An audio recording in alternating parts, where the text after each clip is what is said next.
গুড়িয়া যখন ছোট ছিল এই জুতোগুলো গুড়িয়াকে কিনে দিয়েছিলাম যখন সে নতুন হাঁটা শিখেছিল। আর তারপরেই কিন্তু এখানে আমি দেখছিলাম কত সুন্দর সুন্দর বড়দের জুতোর কালেকশন। আর এরকম সুন্দর সুন্দর জুতো যদি তোমরা কিনতে চাও অবশ্যই কিন্তু শিলিগুড়ি কাঞ্চনজঙ্ঘা স্টেডিয়ামে ট্রেড ফেয়ার মেলাতে তোমাদের আসতে হবে। জুতোর দোকান থেকে এবার আমরা সরাসরি চলে আসলাম খাওয়ার দোকানে, মানে ফুড স্টলের দিকে। আর এখানেই দেখলাম একটা ক্রিস্পি পটেটোর দোকান আছে। আর এই ক্রিস্পি পটেটো কে কে খেয়েছো আমাকে কিন্তু অবশ্যই জানাবে। আমার কাছে কিন্তু একদম নতুন, শুধুমাত্র গুড়িয়ার আবদারে আজকে ভাবলাম এই ভাইরাল ক্রিস্পি পটেটোটা আমিও কিন্তু টেস্ট করে দেখি। তো এই দেখো কিভাবে বানাচ্ছে, পদ্ধতিটা কিন্তু খুব সুন্দর। কিন্তু এই যে বেসনের যে মানে একটা ব্যাটার আছে সেটাতে আমার মনে হচ্ছিল যে ফুড কালারই বেশি আছে। আর তারপরে দেখো কি সুন্দরভাবে ব্রেডকর্ন ছিটিয়ে দিচ্ছিল। এবার কিন্তু এটাকে গরম তেলে আস্তে আস্তে ফ্রাই করে নেবে।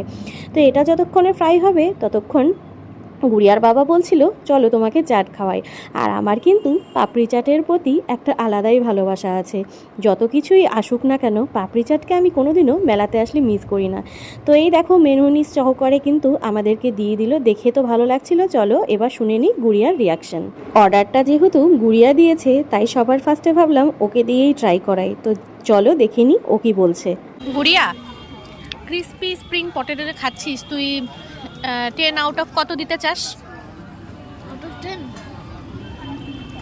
6 দিতে চাই, 10 out of 10। কেন? কারণ এটা একটুখানি বেশি ক্রিস্পি নয়, একটুখানি ক্রিস্পি আর কেমন একটুখানি খেতে। আমারও মোটামুটি